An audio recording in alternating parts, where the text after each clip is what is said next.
Warning, this reel may cause an urge to suddenly redecorate your home. Long before wallpaper and before framed art, tapestries were the way the elite dressed their homes. And in 18th century France, they were the height of cultural refinement. Now, hopefully I've caught your attention, so let's unravel why. These monumental works weren't stitched, they were woven entirely by hand on vertical looms in workshops like those of Aubusson. It could take a team of skilled weavers over a year to complete just a single panel. The part that I find most interesting is that they would work with cartoon inscriptions to create these designs from the backside of the tapestry, recreating the image with dyed wool and silk, knot by knot and pixel by pixel.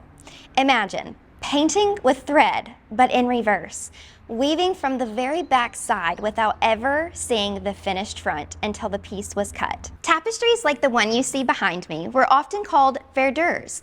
They were named after their deep greens and forest-like scenes, very much a part of the 17th and 18th centuries in France. What the French liked so much about these tapestries was that it actually brought nature inside, often covering their stone walls with a soft material to help with sound. Tapestries of this century often hung in the homes of nobility, clergy, and scholars. In fact, owning tapestries was a legal privilege of the aristocracy for centuries. And when royalty traveled, guess what? Their tapestries traveled with them. Rolled, packed, and rehung in each and every residence. They were prized more than oil paintings because, unlike paintings, tapestries wrapped a room, helped with sound, blocked drafts, and helped a space with story. The one you see behind me is a testament to that era.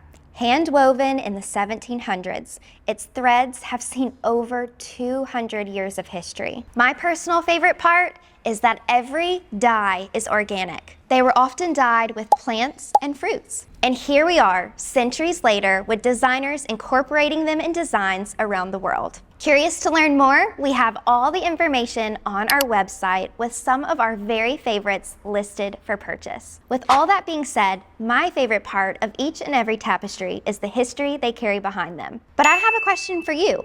What do you find most interesting about tapestries of this century?